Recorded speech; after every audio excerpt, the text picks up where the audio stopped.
Bismillahirrahmanirrahim. Assalamualaikum warahmatullahi wabarakatuh. Waalaikumsalam warahmatullahi.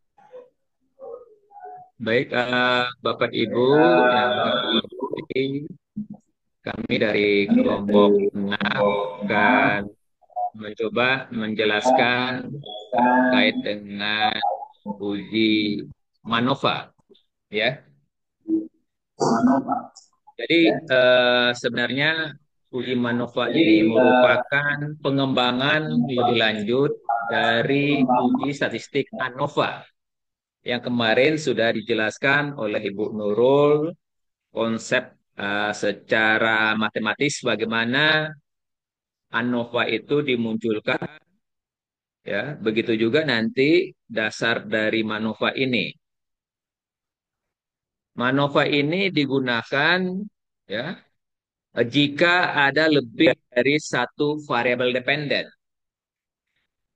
ya. Lupa tadi. Gimana? Mau lanjut atau lanjut dulu? Oh, oh, saya lupa. Maaf, bentar ya. Ada miskomunikasi. Oh, silakan dulu Bu Asna yang membukanya ternyata. Saya lupa.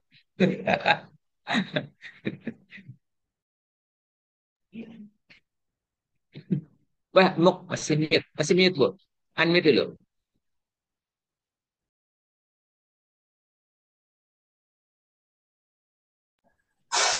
Iya,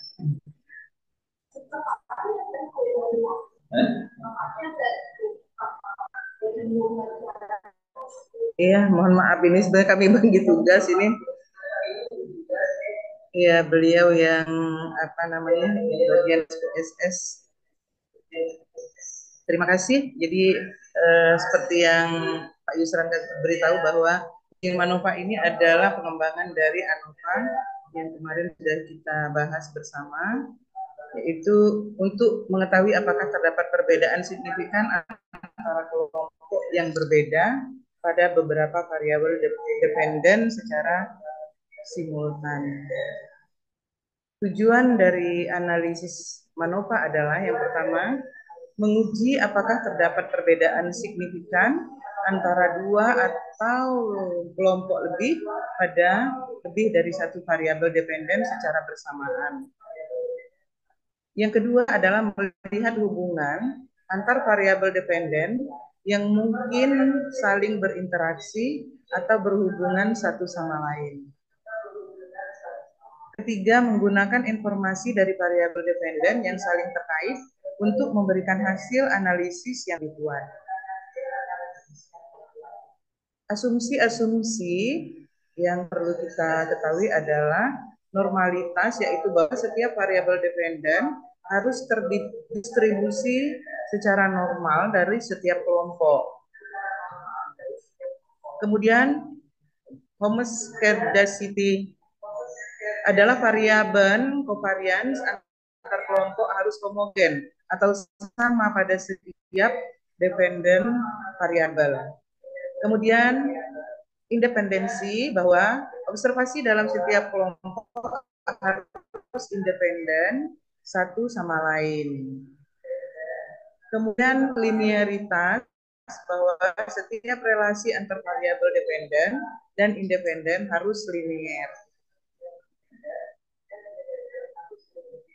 Kemudian beberapa komponen uji MANOVA adalah yang pertama variabel dependen, bahwa di setiap kelompok yang ingin dibandingkan, biasanya variabel dikategorikan misalnya jenis kelamin, kelompok usia, atau jenis pendidikan. Kemudian variabel dependen, lebih dari satu variabel yang diukur dalam penelitian tersebut. Misalnya di sini kami contohkan adalah skor tes dari mata pelajaran matematika dan bahasa. Kemudian hipotesis nol, ini akan ada hasil daripada uji bahwa tidak ada perbedaan signifikan antara kelompok dalam variabel dependen secara bersamaan. Kemudian hipotesis yang diterima, jika terdapat perbedaan signifikan antara kelompok dalam variabel dependen. Langkah-langkah uji MANOVA yang pertama adalah menentukan variabel dependen dan variabel independen yang akan diuji. Yang kedua, memeriksa asumsi MANOVA seperti normalitas dan homoscedasticity. Kemudian langkah yang ketiga adalah melakukan uji MANOVA untuk melihat perbedaan antar kelompok pada variabel dependen. Langkah keempat, jika uji MANOVA menghasilkan hasil yang signifikan, maka dilakukan uji post hoc untuk mengetahui variabel mana yang berbeda. Kemudian contoh penggunaan dalam penelitian. Melakukan penelitian untuk melihat pengaruh jenis pendidikan terhadap hasil tes matematika dan tes bahasa. Di mana variabel independennya adalah jenis pendidikan, misalnya SMA, SMK, universitas. Sementara variabel dependennya adalah skor tes matematika dan bahasa. Kemudian hipotesis nolnya adalah tidak ada perbedaan signifikan antara kelompok jenis pendidikan SMA, SMK, universitas pada skor tes matematika, bahasa dan matematika dan bahasa secara bersamaan. Hipotesis alternatifnya adalah jika ada perbedaan yang signifikan antara kelompok jenis pendidikan pada skor tes matematika dan bahasa secara bersamaan. Jika ada perbedaan, maka hipotesis alternatif hipotesis diterima. Kemudian langkah-langkah analisis adalah mengumpulkan data, yaitu mengumpulkan data skor matematika dan bahasa dari masing-masing kelompok pendidikan. Kemudian melakukan uji MANOVA-nya, yaitu lakukan uji MANOVA untuk menguji perbedaan antara kelompok pendidikan pada skor matematika dan bahasa. Kemudian hasilnya akan melihat apakah menunjukkan P lebih kecil daripada 0,05 yang berarti terdapat perbedaan signifikan antara kelompok pendidikan. Uji post hoc-nya adalah jika hasil MANOVA signifikan, lakukan uji post hoc-nya untuk melihat kelompok pendidikan mana yang berbeda secara signifikan dalam hal skor matematika dan bahasa.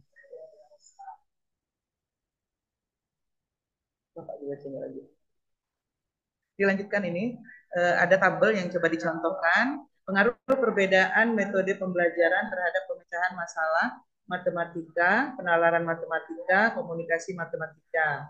Di sini ada pemecahan masalah matematika, penalaran, kemudian komunikasi matematika.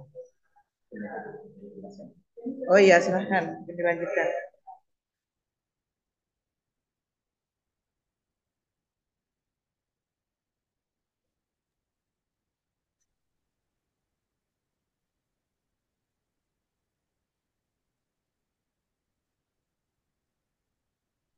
Jalan deh.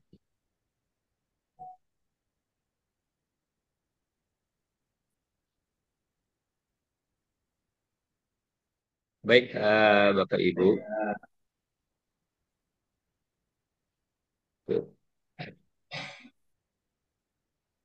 Jadi MANOVA ini merupakan pengembangan lebih lanjut dari uji ANOVA, di mana kalau kita ketahui uji ANOVA ini dia hanya menguji beda pada dua atau lebih dua kelompok pada satu variabel dependen.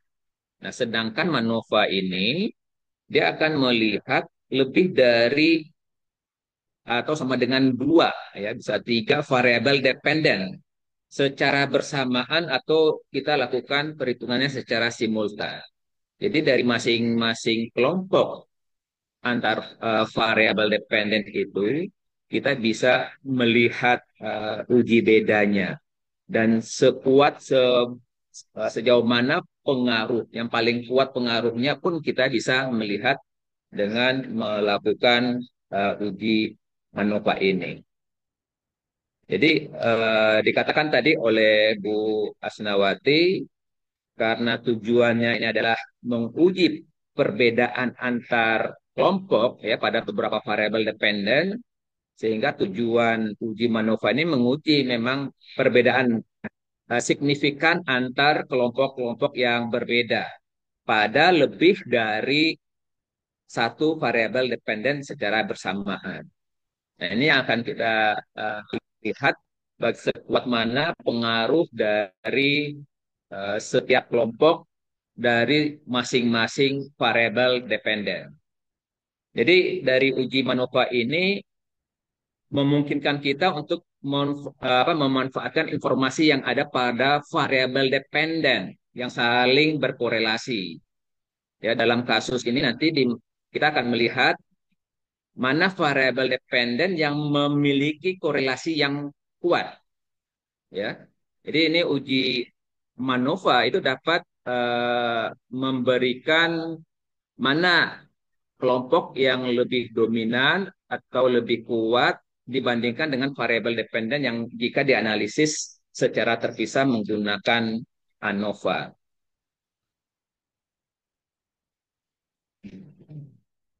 Dan juga dari uji Slide-nya nggak MANOVA ini kita pindah-pindah, bisa, Pak. Slide-nya menetap. oh ya, dan dari uji variabel ini juga ya dari MANOVA ini kita bisa menguji pengaruh variabel independen terhadap beberapa variabel dependen. Nah, ini contoh hasil dari eh, statistik deskriptifnya ya. Ini contohnya pengaruh perbedaan metode pembelajaran terhadap pemecahan masalah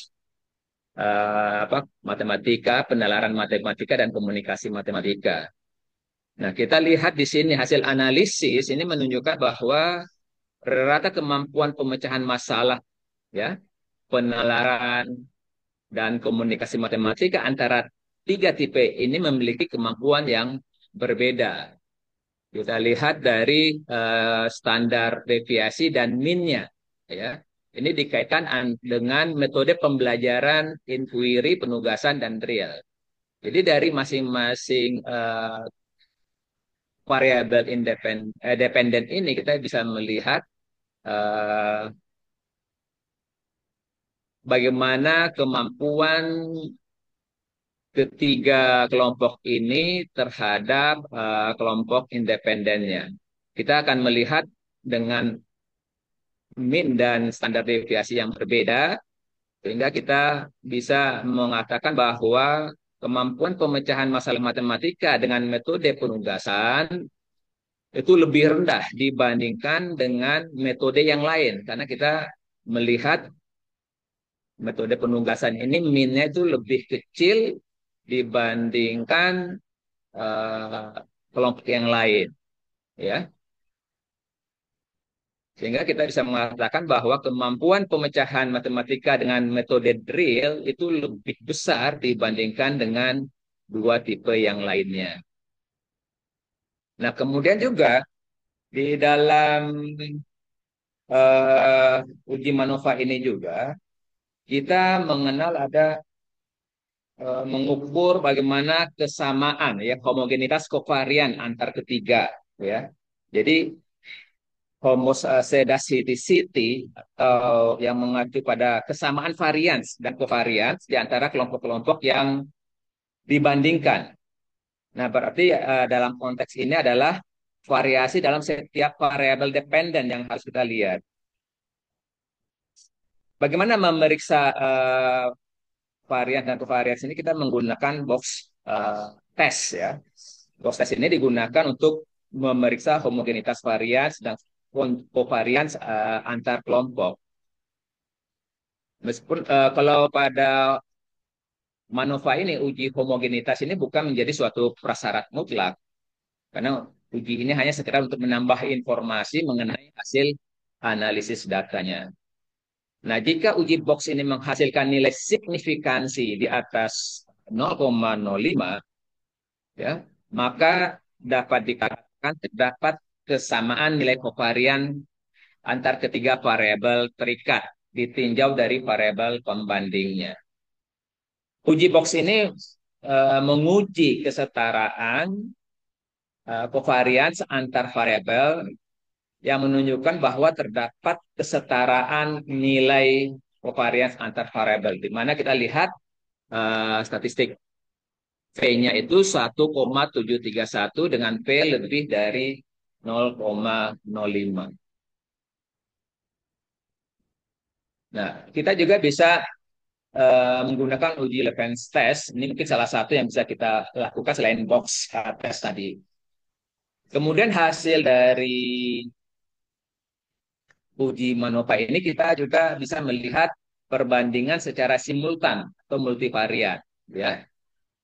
Jadi melalui analisis yang kita lakukan secara bersamaan itu didapatkan ada perbedaan yang signifikan antar ketiga variabel yang diuji, ya, yaitu yang terkait dengan pemecahan masalah, penalaran dan kemampuan komunikasi yang ditinjau dari ketiga model pembelajaran, ya. Ketiga metode inquiry tadi yang kita sebutkan tadi, karena kita bisa melihat dari statistika F-nya 31,749 dengan P kurang dari 0,05. Yang ketiga, kita bisa melakukan juga uji perbandingan secara terpisah univariat. Jadi kita ingin melihat dari masing-masing kelompok ya, sejauh mana kekuatan pengaruhnya ya di antara variabel dependen itu dalam kelompok yang lainnya terhadap kelompok yang lainnya, ya. Jadi hasil analisis kita bisa lakukan secara terpisah dari masing-masing kelompok pada variabel dependen tadi untuk melihat mana yang lebih memiliki kekuatan dalam pengaruh di antara kelompok-kelompok atau variabel yang lainnya. Kita tetap akan melihat dari nilai F-nya, ya. Dari contoh ini kita lihat bahwa ada perbedaan kemampuan penalaran matematika yang signifikan ditinjau dari metode pembelajaran. Nah, kalau kita melihat semuanya sudah sama ketiga antar variabel tadi, kita bisa menguji lebih lanjut ya dengan uji post hoc, ya. Jadi jika hasil uji MANOVA menunjukkan adanya perbedaan signifikan antar kelompok, maka peneliti dapat melakukan uji post hoc untuk mengetahui kelompok mana yang berbeda secara signifikan.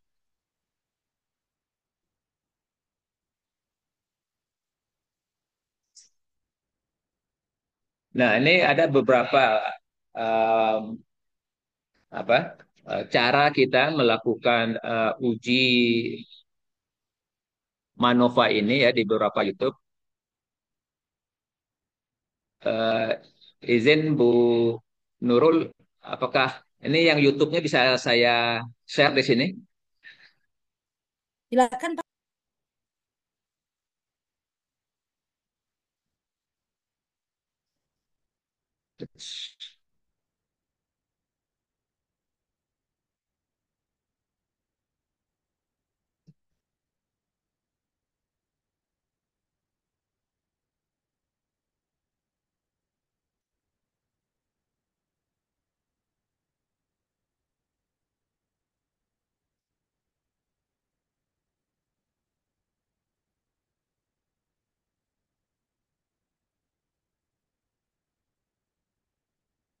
Jadi kita bikin dalam bentuk tabel Excel untuk masing-masing data yang kita miliki, baik variabel independen dan variabel dependennya.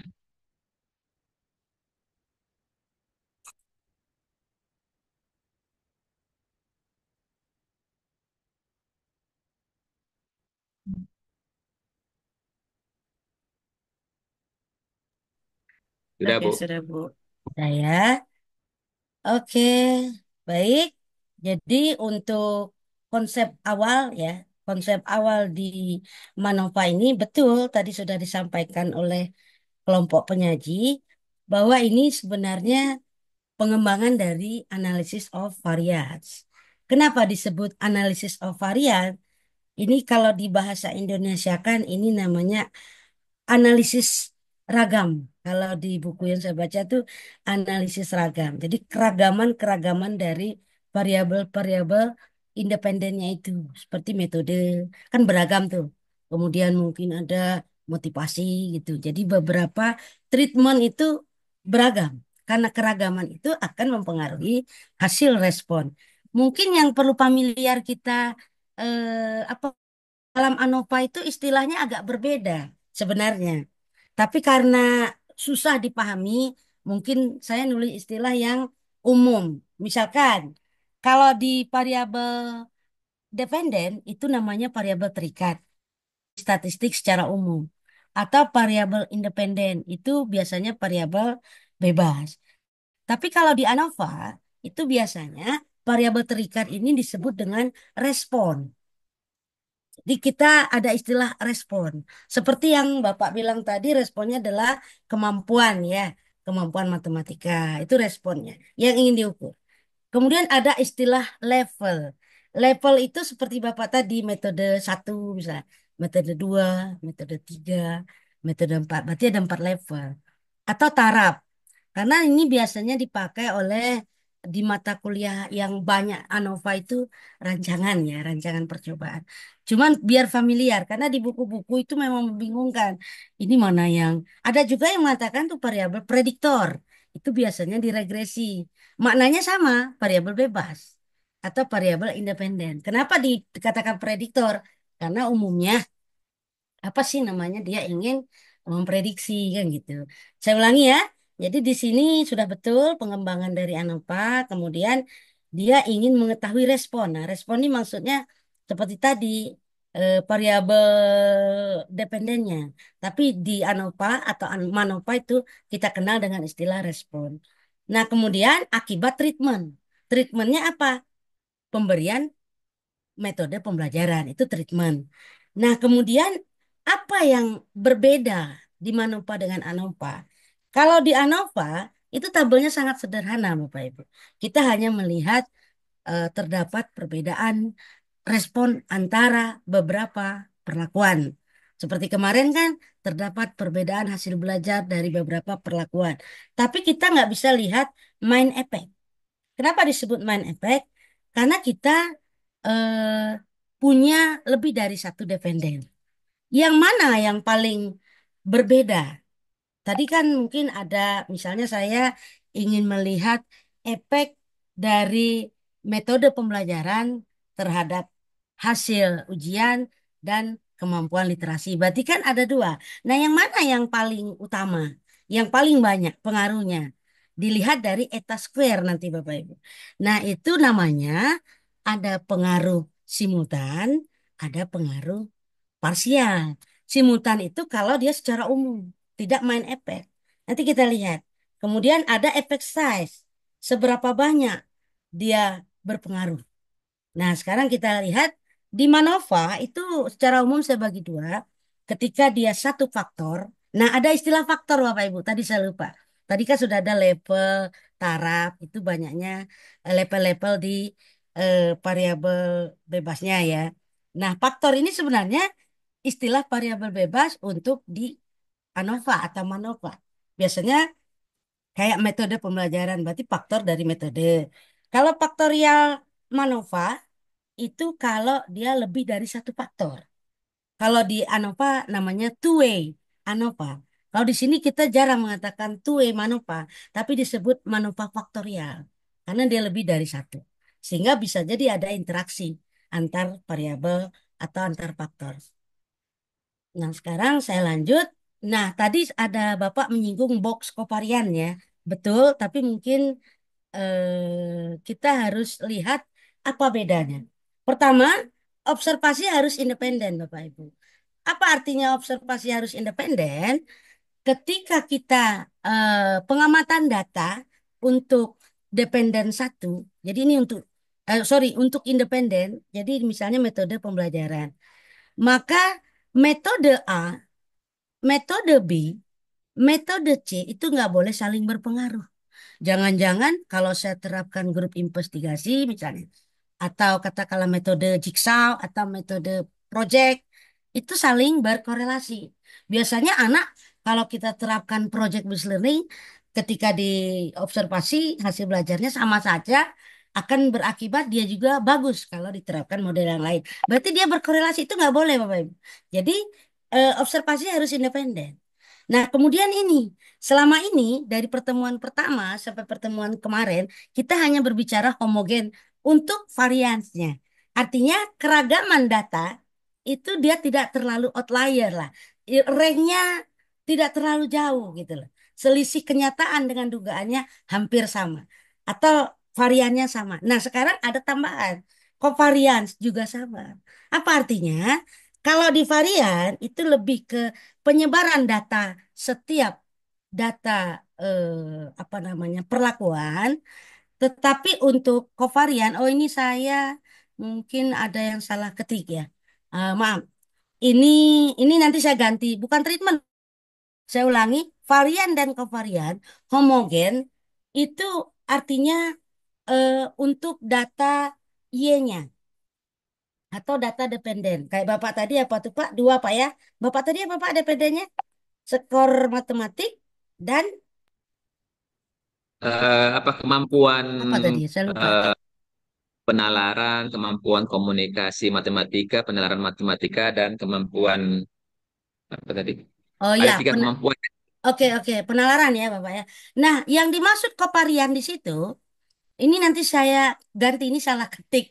Jadi yang dimaksud dengan kovarian di situ adalah ketika skor Y itu kan ada tiga tadi Bapaknya, Y1, Y2, Y3. Ketika Y1 berubah, dia bersamaan juga Y2-nya juga ada perubahan. Jadi dia seiring sejalan, kira-kira kalau diartikan secara biar gampang dipahami. Rumusnya juga berbeda varian dan kovarian. Kalau varian ini untuk setiap kelompok saja, misalnya kelompok Y1 homogen nggak dengan kelompok 2 kan gitu. Kelompok kan ada tiga tuh. Y1 homogen nggak dengan Y2. Y2 homogen nggak dengan Y3. Y1 homogen nggak dengan Y3. Tapi kalau untuk kovarian itu dia artinya perubahan dari Y1 akan sama bersamaan dengan perubahan pada Y yang lain. Kira-kira gitu. Nah, kemudian normal jelas ya. Ini wajib untuk semua statistik parametrik. Nah, ini juga nih, variabel independen tidak boleh berkorelasi. Oh maaf, ini sudah ya nomor satu tadi. Ini maksudnya observasi independen sama aja. Jadi ini nggak boleh berkorelasi. Nah, ini yang tidak ditampilkan semua. Jadi komponen utama dalam ANOVA, yang pertama itu ada uji F. Walaupun di ANOVA juga uji F, di MANOVA juga ada uji F. Tapi peruntukannya berbeda. Kalau di Manova, uji F nanti itu akan muncul 4 metode yang Bapak tayangkan tadi. Ada metode Village, Will, Hotel. Sebenarnya kalau mau ditelusuri ini berbeda metode ya, tapi tujuannya sama. Apakah secara bersama-sama, secara simultan, metode yang kita berikan itu akan memberikan dampak ke hasil penalaran maupun kemampuan tadi itu berbeda. Atau secara umum, kemampuan penalaran dan kemampuan apa yang banyak tadi itu akan berbeda untuk beberapa metode pembelajaran misalnya. Baik menggunakan metode Pillai, Wills, Hoteling, dan Roy. Tapi biasanya yang C ini kalau dia ada treatment dua buah, maksudnya dua kelas, dua level. Kalau dia lebih, biasanya kita nggak pakai hoteling. Cuman di SPSS dia muncul semua, Bapak Ibu. Muncul semua. Biasanya dia hampir sama. Walaupun misalnya salah satu tidak signifikan, nggak apa-apa. Karena kan metodenya berbeda. Cuman kalau untuk umumnya kita pakai yang Will Lambda. Ya. Kalau untuk melihat ke signifikan yang per variabel bisa dilihat dari row ini. Kalau saya biasanya yang B ini. Yang ini kalau dia levelnya 2. Oke, nanti kita cek. Nah, biasanya di tes uji T itu uji perbedaan untuk ini sebenarnya Ini biar gampang dihafal. Tapi kalau kata-kata prediktor, ini sebenarnya sama dengan faktor. Ini nih kalau diregresi. Karena orang nggak familiar dengan faktor. Makanya saya buat ini. Ya sama atau independen. Nah, cuman di t-test ini biasanya muncul, ini secara umum ya. Jadi komponen utama dalam multivarit. Saya judulnya apa tadi? Nah, kan multivarit. Multivarit itu, Bapak Ibu, tidak hanya di Manova. Jadi ini tidak semua ada, tapi ini secara umum. Nanti yang ada itu test, partial eta, sama saya lihat R square ini diregresi malah ada ya. Nanti kita lihat. Jadi ini untuk multivarit secara keseluruhan. Nah, di Manova tuh yang tidak ditampilkan tadi yang nomor 3, lalu yang nomor 1 tidak dibahas. Oke, ini untuk mengukur effect size. Jadi kalau dia nilainya 1, berarti berbeda 100%. Nah, kira-kira gitu. Berarti efek dari metode pembelajaran itu memberikan perbedaan hasil komunikasi, hasil penalaran yang benar-benar berpengaruh. Pengaruhnya sangat sempurna. Kalau nol berarti nggak ada efeknya. Kalau mendekati, waduh kurang, sangat kurang ya. Nah, ini istilah aja omega square ini biasanya lebih jauh di GLM tipe 2 ya. Tapi kita nggak ke sana mungkin. Tapi ini siapa tahu Bapak Ibu klik ketemu nanti apa itu omega, nanti coba aja, banyak ya di sana. Oke, kita lihat lagi. Nah, kemudian saya langsung ke aplikasi, mungkin ke pengolahan data. Tapi kalau untuk secara teori, mungkin hitung secara matematik, paling nanti saya kirim aja. Karena panjang Bapak Ibu. Kalau mau ngitung tuh sehari baru selesai. Betul, jadi nggak usah. Lama sekali. Nah ini, eh saya punya mirip ya dengan yang Bapak kasus tadi. Saya punya ada 3 metode pembelajaran. Satu, ini saya kasih simbol. Itu artinya pakai jigsaw. Dua, saya kasih simbol. Yang perlu diingat di sini adalah kita nggak salah ngambil kasus. Kelompok tadi bagus ngambil kasusnya karena dia ada treatment. Di berbagai YouTube maupun di internet itu contohnya nggak ada treatment.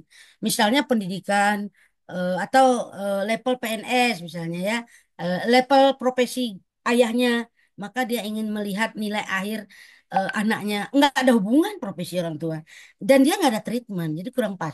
Pernah saya baca kaget, kok pengaruh profesi orang tua, apa kaitannya profesi orang tua dengan anaknya?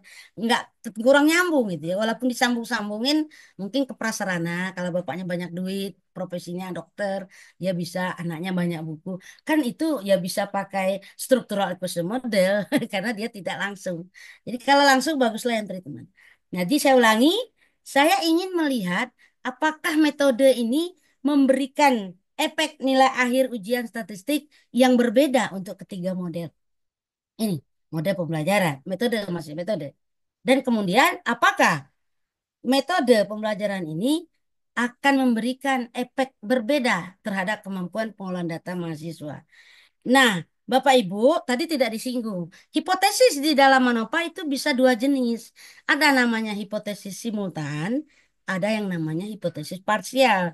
Mungkin di buku Bu Fitri itu dia nggak nulis nama, tapi yang pertama namanya mayor itu simultan. Yang kedua itu minor, itu adalah parsial. Misalnya, saya kasih hipotesis simultan. Arnold, tidak terdapat perbedaan atau tidak terdapat pengaruh boleh. Tidak terdapat pengaruh metode pembelajaran terhadap nilai akhir ujian statistik maupun kemampuan pengolahan data. Berarti kan secara umum, secara simultan bersama-sama. Atau boleh kata-kata lain, nilai akhir ujian statistik maupun kemampuan. Iya, ya. Nilai akhir ujian statistik maupun kemampuan pengolahan data mahasiswa berbeda untuk ketiga metode pembelajaran. Nah, boleh itu Bapak Ibu. Nah, sekarang H1-nya tentu terdapat perbedaan. Kalau tadi tidak terdapat perbedaan, Hanol. Nah, itu untuk simultan. Tapi kalau untuk hipotesis parsial itu ada 2. Yang pertama, Hanol, tidak terdapat misalnya perbedaan nilai akhir statistik ditinjau dari metode pembelajaran. Itu baru satu. Nanti hal satunya terdapat perbedaan. Nah, hipotesis kedua, tidak terdapat perbedaan kemampuan pengolahan data ditinjau dari metode pembelajaran. Itu Hanul. Hal satunya terdapat perbedaan. Jadi ada 2 Bapak Ibu. Jadi tadi tidak disinggung. Nah, pengolahan data jangan lupa, kadang-kadang ada yang lupa nih. di measure-nya itu klik nominal atau ini kategori. Di sininya scale atau dia interval rasio. Karena ada kalau dulu SPSS berapa itu muncul, kalau ini sekarang enggak ya, scale semua nih. Biasanya muncul rasio gitu ya. Nah, itu tadi sudah disampaikan, sudah betul. Cuman lupa mungkin klik option. Ini Bapak Ibu. Tadi enggak ya, klik option, nanti muncul ini Bapak Ibu. Nah, ini faktornya, klik metode di sini. Lalu ini homogeneity test, lalu estimate. Nah, lalu yang ini untuk ini bebas. Kenapa saya bilang bebas? Karena Banferoni ini sama dengan LSD, sama dengan skip satu, saya ulangi LSD, Banferoni skip 2K sama Duncan. Kalau yang lain saya nggak pernah kotak-katik. Mungkin saya belum baca yang lain. Yang saya sering itu LSD, Banferoni, skip 2K, Duncan. Itu untuk dia ada perbedaan ketelitian saja. Misalnya LSD ini kalau perlakuannya di bawah 5, kalau nggak salah.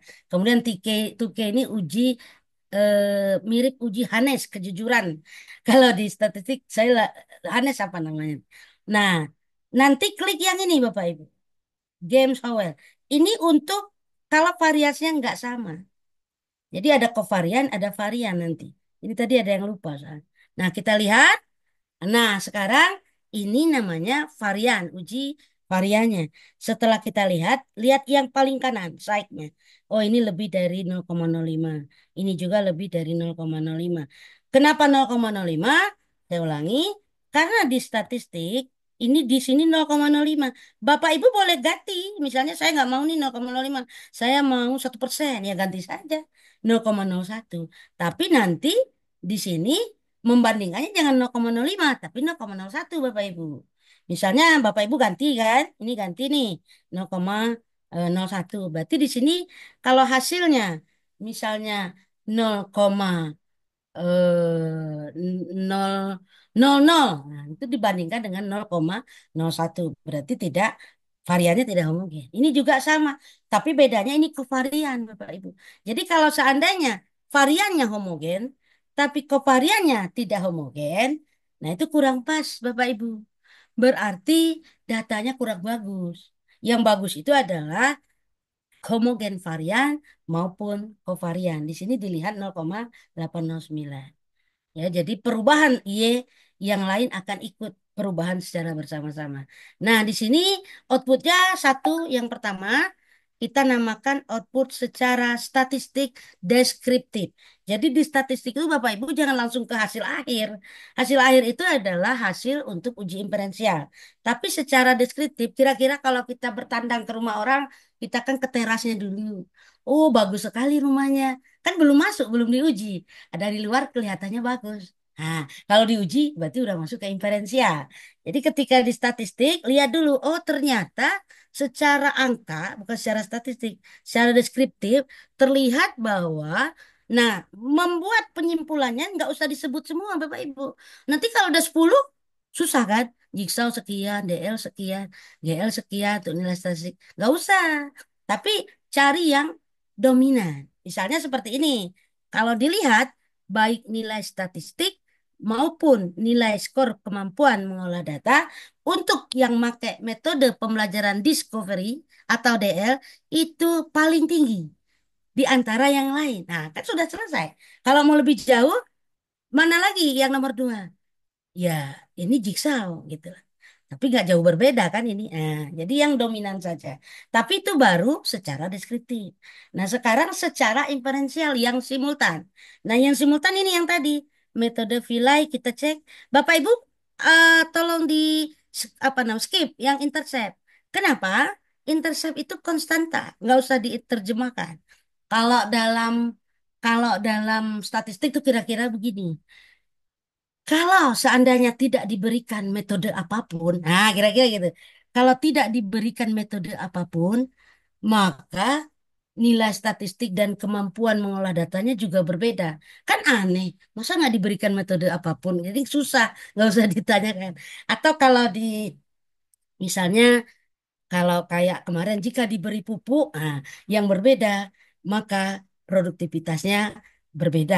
Jika tidak diberi pupuk, sorry, jika tidak diberi pupuk, maka nggak ada hasil panennya. Lah iya gitu loh. Jadi ini nggak usah. Silakan dilihat yang metode saja. Jadi metode ini namanya uji F untuk melihat secara simultan. Kita lihat untuk vilai trace hasil ini kolom yang sebelum terakhir 0,031. Untuk yang will lambda sama 0,02, artinya di bawah alfa. Di bawah alfa maksud saya sama. Hoteling juga sama, Roy juga sama. Artinya nilai akhir statistik maupun skor yang metode kemampuan mengolah data itu berbeda untuk ketiga metode pembelajaran. Baik metode Vilay, Will, Hotel maupun Ray atau untuk keempat metode pengujian. Ini yang simultan. Nah, yang Bapak tampilkan tadi mungkin yang ini. Sorry, ini bahan Ferrari ya. Yang Bapak tampilkan tadi mungkin yang ini. Ini baru tabel output MANOPA. Karena kita akan melihat langsung secara sendiri-sendiri Bapak Ibu. Tapi ini saya belum ketik, nanti saya sampaikan saja.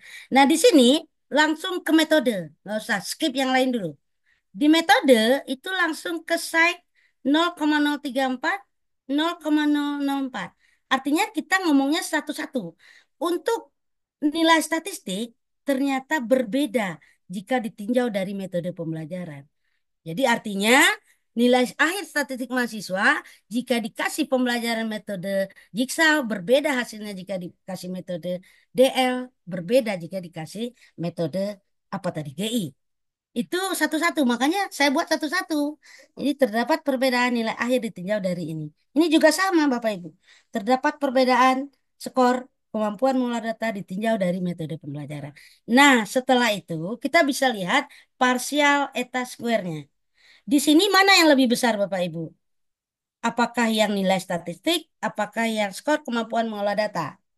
Kemampuan mengolah data. Iya, Ada. artinya ini memberikan efek size yang lebih besar terhadap jadi metode pembelajaran itu berpengaruh signifikannya lebih di kemampuan mengolah data dibanding yang nilai statistik. Kalau ditanya ini kan 0,7 kan lebih besar dari 0,5. Kalau dipersenkan mungkin ini 71,5%. Dan totalnya Bapak Ibu nggak bisa 100 karena ada faktor lain yang tidak kita teliti. Kalau dipersenkan ini 71,5%, ini 0,53%. Artinya kita hanya melihat dari kemampuan mengolah data. Nah ini efek size-nya berarti sebesar 0,7. Dia lebih nyata dibanding, tapi nyata semua Bapak Ibu, signifikan semua. Ini di bawah alfa. Cuman lebihnya itu dimiliki oleh kemampuan mengolah data. Artinya mahasiswa yang diberikan model Discovery, GI maupun Jigsaw itu akan berpengaruh signifikan ke kemampuan mereka mengolah data. Kira-kira gitu. Dibanding nilai akhir statistik. Mungkin kalau secara filosofi buat tesis, buat apa, disertasi kok bisa? Ya mungkin kalau nilai akhir statistik kan nggak hanya dilihat dari kemampuan mengolah data, bisa dari ujian UAS-nya, UTS-nya, tugas. Makanya dia kontribusinya lebih besar di sini. Ini kita cari alasan argumen, kaitkan dengan teori gitu. Kadang-kala hasil nggak sesuai harapan, Bapak Ibu. Bisa saja nggak signifikan, kan gitu ya. Nah, sekarang uji lanjut.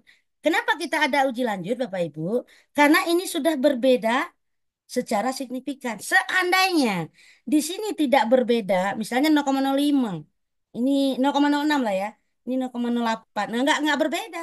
Ya nggak usah uji lanjut, Bapak Ibu. Jadi secara statistik bahwa nggak ada pengaruh sama sekali, tidak ada pengaruh signifikan metode pembelajaran terhadap nilai statistik maupun kemampuan mengolah data. Jadi mau metode Jigsaw, mau metode GIK, mau metode apa saja, dia nggak berpengaruh. Ngapain kita uji lanjut? Karena ini berbeda, maka kita perlu uji lanjut. Nah, kalaupun sudah klik di SPSS, nggak usah diinterpretasi kalau tidak signifikan. Nah, sekarang kita lihat caranya Bapak Ibu. Ini yang dilihat itu yang kolom yang side. Silakan cari yang kurang dari alfa. Yang mana yang kurang dari alfa? Ini abaikan. Nah, ini kan lebih dari alfa. Ini juga lebih. Ah, ini ya. Ini mulai kurang nih. Berarti antara jigsaw dan DL. Nanti kaitkan secara teori. Ya Bapak Ibu ya, signifikan nih 0,036. Secara teori memang tahap fase discovery learning itu kan ada fase penemuannya. Kalau jigsaw kan enggak. Jigsaw ini Mm-mm. biasanya ada tim ahli, ada tim khusus hanya bercerita. Ada, memang bagusan DL kalau secara teori, makanya dia berbeda. Jadi baca lagi teori benar nggak ya secara teori? Ya, itulah statistik sudah dapat kaitkan dengan asumsi Teori. tadi dapatnya dari teori gitu. Kemudian ini sudah ya DL Jigsaw. Ini enggak.